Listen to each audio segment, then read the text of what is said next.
ကျွန်တော်တို့ကအပေါင်းနဲ့အနှုံနဲ့ပူးလိုက်တာကိုကျွန်တော်တို့က short ဖြစ်တယ်လို့ခေါ်ကြတယ်နော်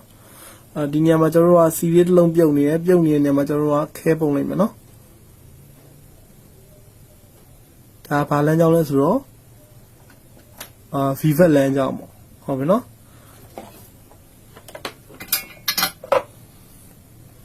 ဒီနေရာမှာပေါ့နော်battery အပေါင်းဟုတ်ကဲ့အောက်ခြေနားမှာရှိတဲ့ series တစ်လုံးပေါ့နော် series တစ်လုံးကျွန်တော်တို့ကဒီလိုလေးခဲပုံလိုက်တယ်ပေါ့နော်ခဲပုံလိုက်တယ်ဆိုတာကျွန်တော်တို့ကဒီအပေါင်းလမ်းကြောင်းနဲ့ဒီအောက်က ground လမ်းကြောင်းနဲ့ပူးပေးလိုက်တယ်ဆိုတဲ့သဘောမျိုးရပါနော်အဲ့လိုမျိုးဖြစ်သွားပြီဆိုလို့ရှိရင်ကျွန်တော်တို့ကဘာဖြစ်မလဲဆိုတော့ဒီဆက်ပြားပြီးတစ်ခုလုံး short ကျသွားပြီဟုတ်ပြီနော်ဘယ်နေရာ short ကြမလဲဆိုတော့ကျွန်တော်တို့ခုနကပုံထားတဲ့နေရာလေး short ကြမယ်ရမယ်နော်အဲ့တော့ဒီမှာ power supply နဲ့ချိန်ကြည့်အောင်နော်ချိန်ကြည့်မယ်ဆိုလို့ရှိရင်ထုံးစံအတိုင်းပဲအပေါင်းနေရာမှာအပေါင်းကိုပလက်တက်အနှုတ်ကိုအနှုတ်မှာပလက်တက်ဒါဆိုရင်ကျွန်တော်တို့ကဒီမှာ short ဖြစ်နေရလို့ယူဆရပေါ့နော်တတီတီ on နေရမယ်နော်အဲ့တော့အဝင် short တွေကများသောအားဖြင့်အဲ့လိုမျိုးပဲကျွန်တော်တို့က on လိုက်မယ်တတီတီ on လိုက်မယ်ပေါ့ရမယ်နော်အဲ့တော့ဘာကြောင့် on လဲဆိုတော့ခုနကကျွန်တော်တို့ဒီမှာ series တစ်လုံးကိုဟိုဘက်ဒီဘက်ကျွန်တော်တို့ကခဲပုံပေးလိုက်လို့ကြောင့်မလို့C ဆိုတာတော့လမ်းကြောင်းရဲ့တစ်ဖက်မှီးတင်တာဆိုတော့ကြောင့်မို့ ground ကနေပြီးတော့သူကဒီ B ဘက်လမ်းကြောင်းကိုသွားပြီးတော့ပူတယ်အဲ့အချိန်မှာကျွန်တော်တို့ကအပေါင်းနဲ့အနှုတ်နဲ့ပူသွားတဲ့ကြောင့်မလို့ဒါ short ဖြစ်သွားတယ်ပေါ့နော် circuit board တစ်ခုလုံး short ဖြစ်သွားတယ်ဆိုတဲ့သဘောမျိုးပေါ့နော်ဒါပေမဲ့ဘယ်အထိပဲ short ဖြစ်မလဲဆိုတော့ကျွန်တော်တို့က FED အထိပဲ short ဖြစ်မယ်နော်ဒါ B ဘက်အဝင်လမ်းကြောင်းမှာရှိတဲ့ series လုံးကိုသွားပြီးတော့ခဲပုံပေးလိုက်လို့ short ဖြစ်သွားတဲ့ပုံစံမျိုးပေါ့ရမှာနော်ဒီလိုမျိုးပုံစံမျိုးဆိုလို့ရှိရင်ကျွန်တော်တို့ကစာမှာရေးထားတဲ့အတိုင်းပဲဒီအပေါင်းနဲ့အနှုတ်နဲ့ငုတ်ကိုပေါ့နော်မီတာနဲ့တစ်ချက်တိုင်းကြည့်မယ်ပေါ့ရမယ်နော်မီတာနဲ့တစ်ချက်တိုင်းကြည့်လိုက်လို့မီတာမှာကျွန်တော်တို့ကဘာထားမလဲဆိုတော့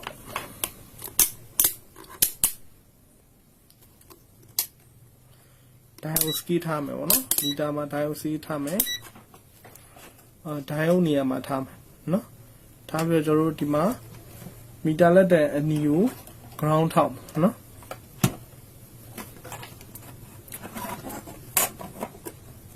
မီတာလက်တဲ့အနီကို ground ထောက်ပြီးတော့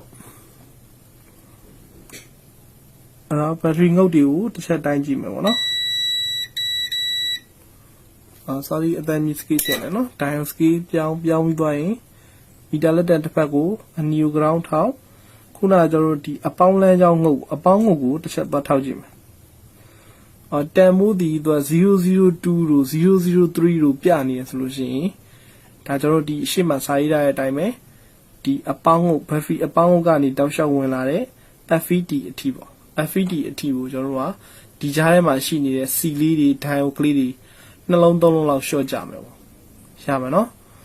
ဒါကကျွန်တော်တို့ဒါ930မှာတော့ဒီလောက်ပဲပါတယ်ပေါ့နော်တချို့ model မျိုးစားတွေမှာဆိုလို့ရှိရင်ဒီအပေါင်းအုပ်ကနေပြီးတော့ကျွန်တော်တို့သွားတဲ့နေရာတွေ IC သွားတဲ့နေရာတွေလည်းရှိတတ်တယ်ဟုတ်ပြီနော်အားကြောင့်ကျွန်တော်တို့ကဒီ FED ရဲ့အတွင်းပိုင်းပေါ့နော်ဒီ battery ငုတ်ကနေပဲတဆင့်ထွက်လာတဲ့ FED တွေကိုဝင်တယ်အဲ့လမ်းကြောင်းကိုကျွန်တော်တို့ကကြည့်ရမယ်ဆိုတဲ့သဘောမျိုးပေါ့ရပါနော်အကြိမ်ကျွန်တော်တို့ကထောက်တိုင်းလိုက်တဲ့အခါမှာဒီလိုမျိုး003မပြဘဲနဲ့တန်မိုးတွေပြနေခဲ့မယ်ပေါ့နော်400ကျော်တို့500ကျော်တို့ပြနေခဲ့မယ်ဆိုရင်တဲ့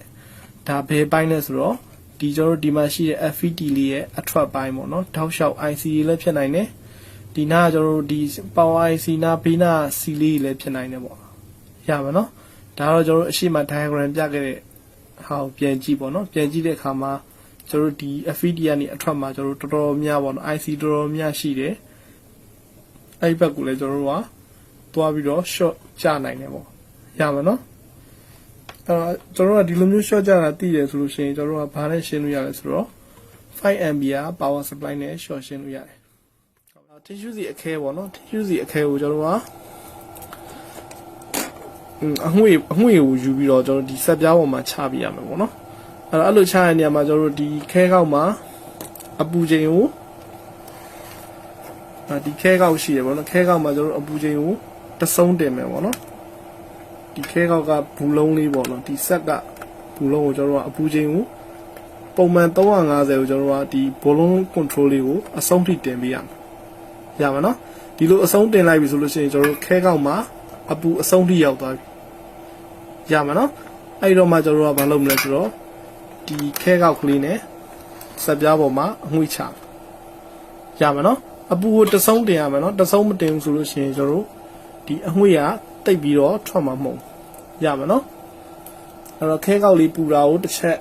အချိန်လေးခဏစောက်လိုက်ပေါ့နော်စောက်ပြီးသွားပြီဆိုလို့ရှိရင်တော့ကျွန်တော်တို့ခုနကဒီထင်းရှူးစီလေးနဲ့အငွေ့ချလို့ရတယ်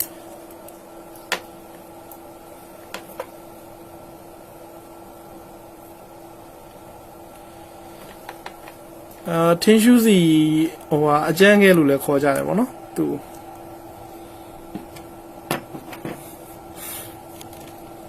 အဲ့တော့စပြားဘယ်နေရာငွေ့ချမလဲဆိုတော့ကျွန်တော်တို့ဒီ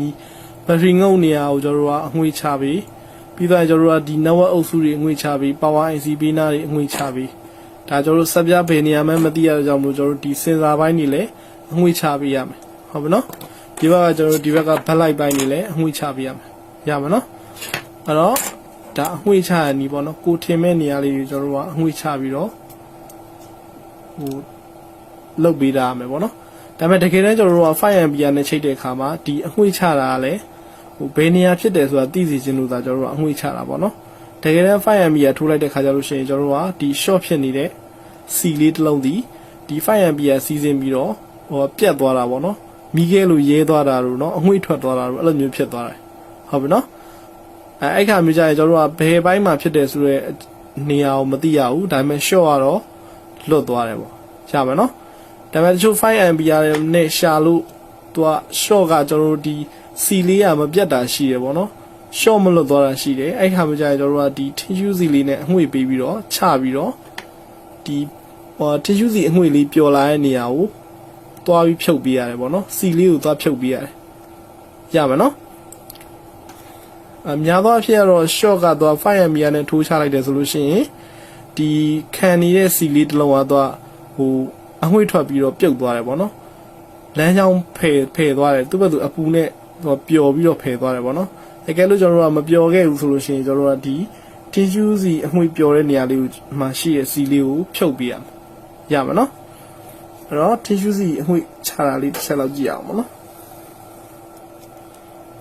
ဒီတိုင်းပဲကျွန်တော်တို့ကအငွေ့ပေးလိုက်တယ်ခဲခောက်ကလေးနဲ့အငွေ့ပေးတယ်အငွေ့ပေးပြီးတော့ပြီးရင်အသားလေးပြန်ချလိုက်တယ်နော်ဒါဆိုရင်အငွေ့တွေအများကြီးရမယ်ပေါ့နော်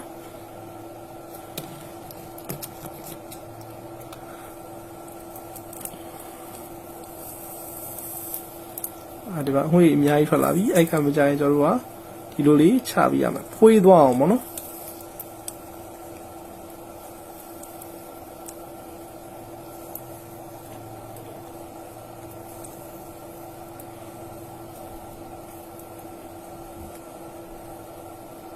ဒါကျွန်တော်တို့ခဲကောက်ကိုအပူတဆုံးတင်တာကြောင့်မလို့တော့အငွေ့များများထွက်တာပေါ့နော်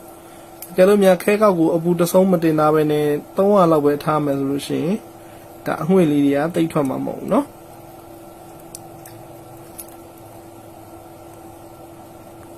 ဒါဒီလိုလေးချလိုက်တယ်ဆိုလို့ရှိရင်ဒါဖွေးတက်သွားတယ်ပေါ့နော်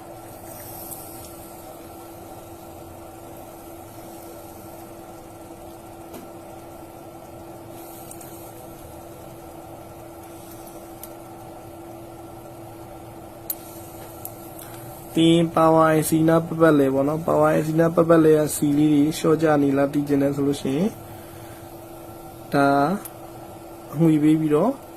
ချမယ်ပေါ့နော်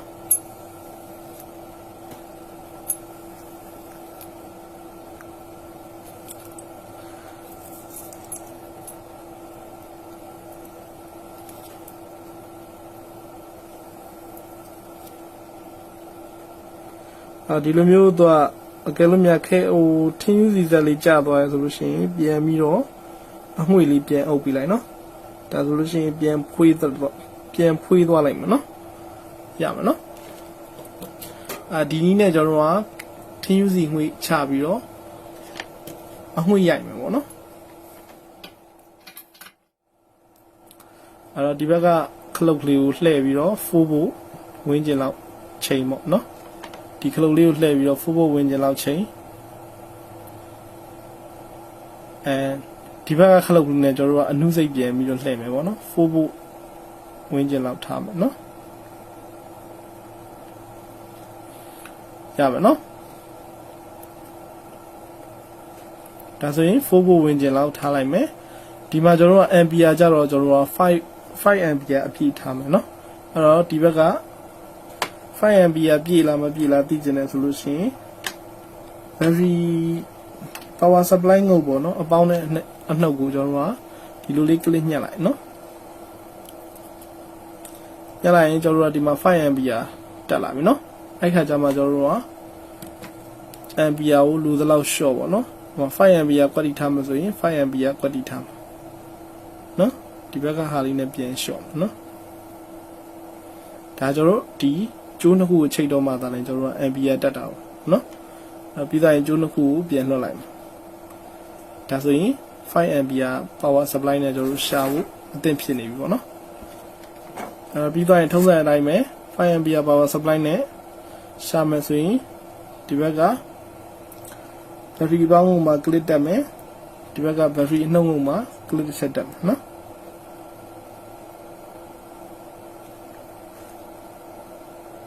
ဒါဆိုရင်ကျွန်တော်တို့ short ရှိရဲ့နေရာဆိုလို့ရှိရင်ကျွန်တော်တို့ကပူပြီးတော့ပျော်လာလိမ့်မယ်ပေါ့နော်ဒီ C လေးပဲဖြစ်ဖြစ်ဒိုင်ယိုလေးပဲဖြစ် short ရှိရဆိုလို့ရှိရင်ကျွန်တော်တို့ကဒီနေရာမှာကွက်ပြီးတော့ပူလာလိမ့်မယ်ရှာမယ်နော်အခုတော့ကျွန်တော်တို့ကဒီမှာ short မရှိတဲ့ကြောင့်မလို့ဒီမှာဘာမှပြမှာမဟုတ်ရမယ်နော်ဒီနည်းနဲ့ကျွန်တော်တို့က5 ampere နဲ့အဝင် short ပေါ့နော် input short ကိုရှင်းပေးတယ်ပေါ့နော်ရမယ်နော်